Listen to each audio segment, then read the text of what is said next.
Bonjour Bunny. Bonjour Foxy. La Bible nous raconte l'histoire extraordinaire d'un petit garçon. Un petit garçon qui va accomplir une mission difficile. Il servait au tabernacle, là où les gens venaient autrefois prier Dieu.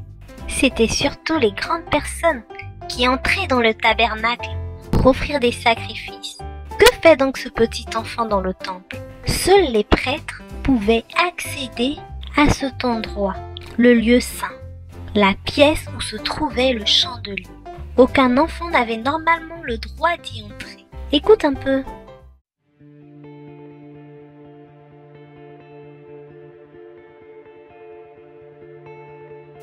Au temps du prophète Élie, il vivait une femme qui s'appelait Anne. Elle souhaitait désespérément avoir un enfant.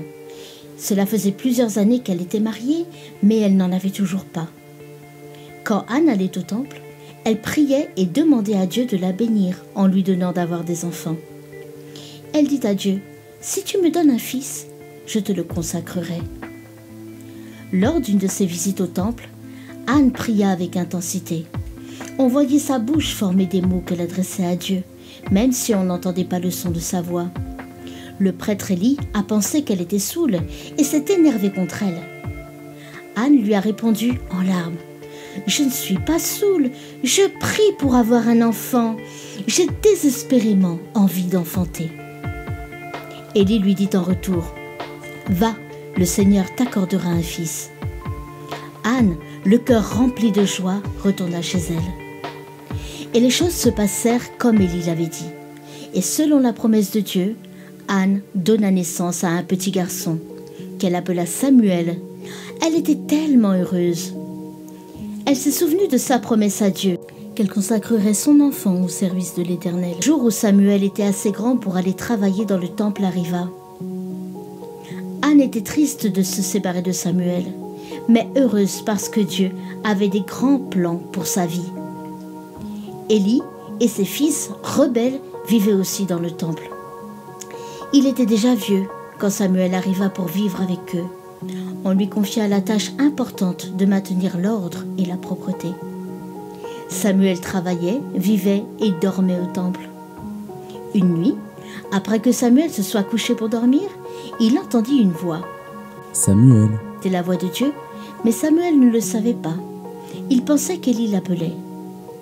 Il se précipita dans la chambre d'Élie et lui dit « Je suis là !» Élie s'assit sur sa couche et dit à Samuel « Non, non, je ne t'ai pas appelé, retourne te coucher. » Samuel retourna se coucher.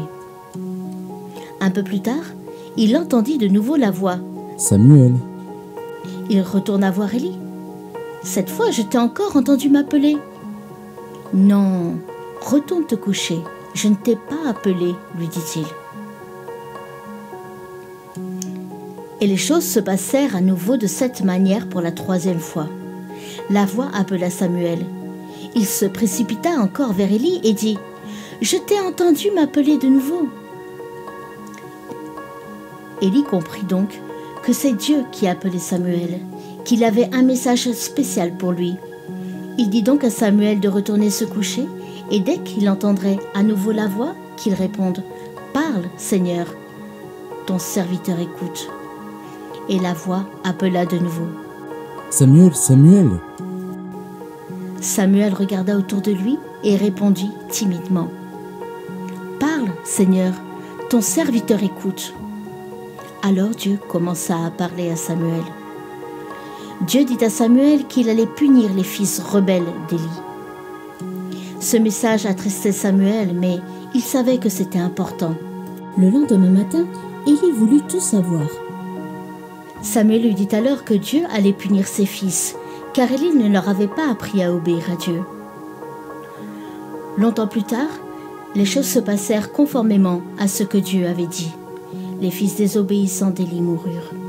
Samuel grandissait et servait le Seigneur de tout son cœur. Il devint un chef du peuple d'Israël, courageux et craignant Dieu. En tant que prophète, il reçut beaucoup de messages à partager avec le peuple. Quelle histoire incroyable! Anne croit de tout son cœur que la parole que le prêtre Élie a prononcée pour elle va s'accomplir.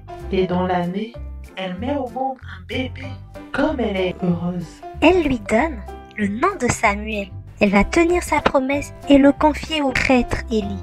C'est un très vieil homme qui va s'occuper de Samuel et lui apprendre tout ce qu'il doit savoir, servir dans le tabernacle. Élie a 2 fils qui servent aussi dans le temple. Ces 2 jeunes pourraient être comme des grands frères pour Samuel, lui qui est encore si petit et qui grandit loin de ses parents et de sa maison.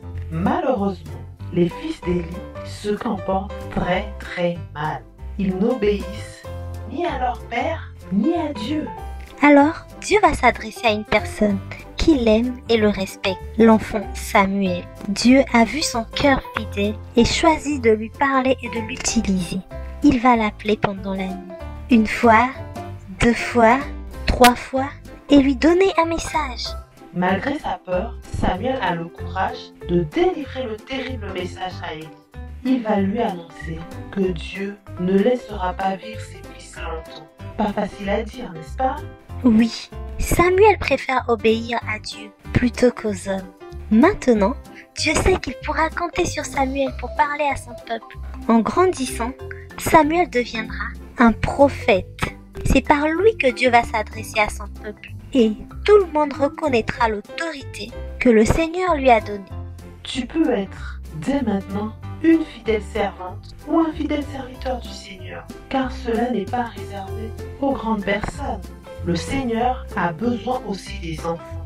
Même si autour de toi, des personnes se comportent mal et te donnent un mauvais exemple, tu peux te comporter autrement.